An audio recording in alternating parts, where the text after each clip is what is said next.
450 miles of pitch-black asphalt cutting through the remote, freezing Canadian wilderness. If you ask the Royal Canadian Mounted Police, they will tell you that Highway 16 is simply a tragic geographical hazard, a dangerous place for young women to hitchhike, where bad things happen to people who take unnecessary risks. But asphalt doesn't abduct teenagers. Trees don't actively delete government emails. And a highway doesn't systematically ignore frantic families for 4 decades. The terrifying truth is that this wasn't an accident of geography. Whistleblowers and leaked documents have proven that high-ranking government officials literally destroyed internal files regarding these missing women, actively erasing their existence to avoid political liability. In this video, we are going to dismantle the lies surrounding the Highway of Tears, expose the chilling government cover-up that intentionally buried the evidence, and reveal exactly how the justice system engineered a frictionless hunting ground for serial killers. There is a stretch of road in British Columbia that connects Prince George to Prince Rupert. To tourists, it is a picturesque drive through the majestic mountains of the Pacific Northwest. But to the Indigenous communities who live in the isolated reservations dotting the perimeter, it is a graveyard. It is known as the Highway of Tears. To understand how a systemic failure of this magnitude occurs, you have to understand the trap that was built here. For decades, the communities along Highway 16 were economically starved.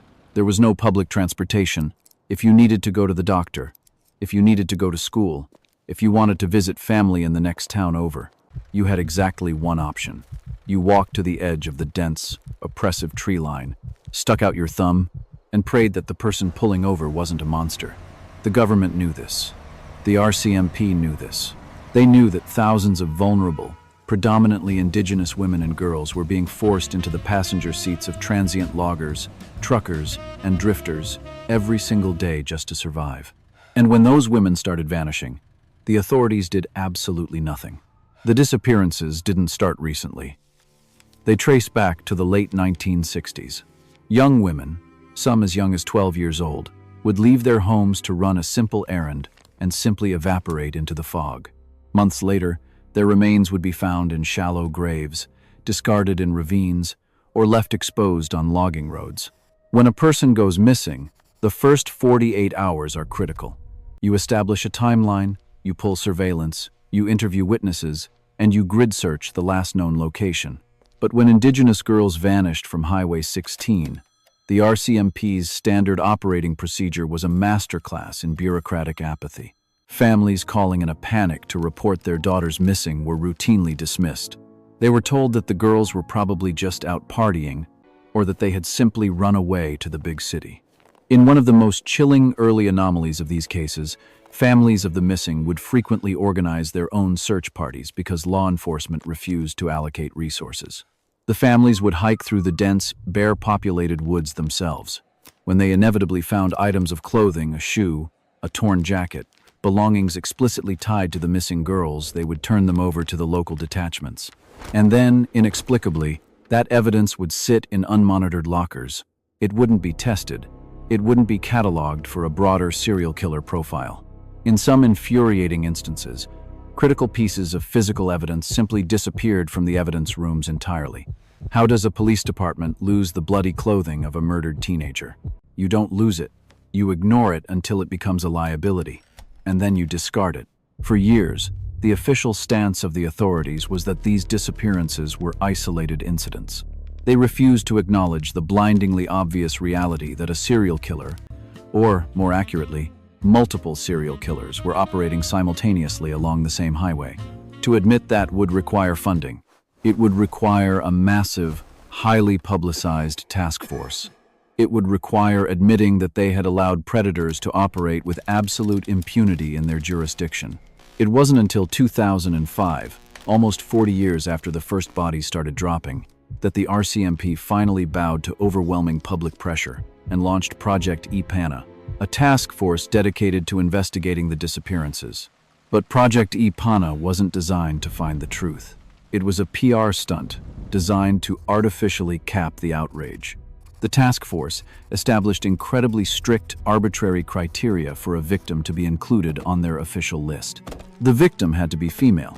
They had to have engaged in high-risk behavior like hitchhiking, and their body or last known location had to be exactly within a specific radius of Highway 16. By rigidly enforcing these bizarre parameters, the RCMP officially recognized only 18 victims.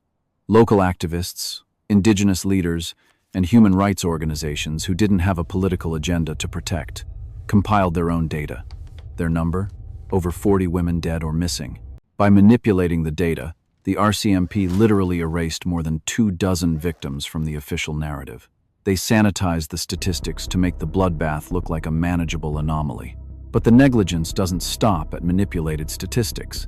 It goes much, much deeper into active, malicious obstruction. And this is where the incompetence shifts into a calculated, systemic cover-up. In 2006, a massive symposium was held.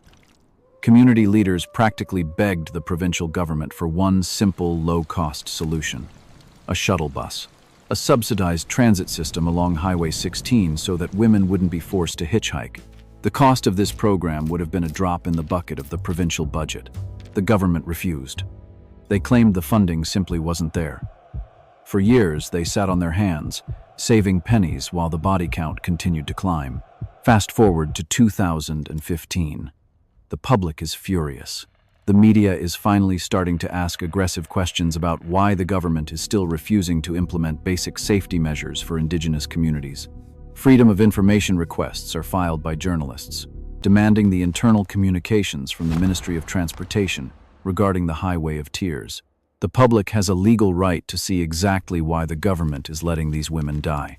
When the government responded to the legal request for those records, they claimed no such records existed. But that was a lie. A former ministerial assistant named Tim Duncan came forward and blew the whistle, exposing one of the most disgusting political scandals in Canadian history. Duncan revealed that the records did exist. Dozens of emails, memos, and internal discussions regarding the missing women and the government's refusal to act were sitting on the servers.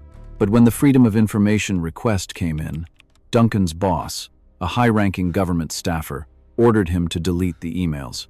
When Duncan hesitated, knowing that destroying government documents regarding murdered women was highly illegal, his boss literally leaned over Duncan's desk, took control of his keyboard, and permanently purged the files from the system using a method known as triple delete, a process designed to wipe data so thoroughly that forensic investigators can never recover it. Let that sink in. While families were weeping on national television, begging for answers about their slaughtered daughters, the officials in air-conditioned government buildings were actively overriding computer systems to permanently erase evidence of their own negligence. They weren't trying to catch the killers, they were trying to cover their own tracks. The triple delete scandal proved what the families of the victims had known all along. The system didn't just fail them, it viewed them as a political inconvenience to be swept under the rug. This environment of absolute lawlessness created the perfect hunting ground. Predators are opportunistic, but they are also deeply attuned to the behavior of law enforcement. A serial killer doesn't just look for a vulnerable victim, they look for a jurisdiction that doesn't care. Take the case of Bobby Jack Fowler, a violent American transient with a massive criminal record. Fowler drifted up into British Columbia and immediately recognized the Highway of Tears for what it was, a free-for-all. Fowler worked construction and logging jobs along the highway, driving the exact routes where girls were vanishing. He was a known violent offender. Yet, he operated for years without ever being seriously scrutinized by the RCMP task forces. It wasn't until 2012, decades after his crimes and years after he died in an American prison, that DNA finally linked him to the 1,974 murder of Colleen McMillan. Or consider Cody Legebokoff, a young, seemingly normal local kid who was entirely off the police radar. In 2010, an RCMP officer happened to pull Legebokoff over on a remote logging road simply because he was speeding. When the officer approached the truck, he noticed Legebokoff was covered in blood. The officer found the freshly murdered body of 5-year-old Lauren Leslie, discarded in the snow nearby. Legebokoff was arrested and later convicted of murdering 4 women. But here is the terrifying reality. Legebokoff wasn't caught through brilliant detective work. He wasn't the target of a meticulous RCMP sting operation. He was caught by a fluke traffic stop. If he hadn't been speeding that night, he would have driven home, washed the blood off his hands, and the RCMP would have simply added Lauren Leslie to their ever-growing, intentionally mismanaged pile of unsolved mysteries. How many more Bobby Jack Fowlers are out there? How many more Cody Legebokoffs are driving logging trucks down Highway 16 right now, knowing exactly how easy it is to make a person disappear in a jurisdiction that refuses to look for them? When the justice system treats a demographic as disposable, they become complicit in the murders. Every delayed search party, every destroyed piece of evidence, every deleted email was a green light flashed to the predators of the Pacific Northwest. The government effectively handed over the keys to the highway and turned their backs. The RCMP eventually apologized, a hollow PR scripted statement read to the press to salvage their image.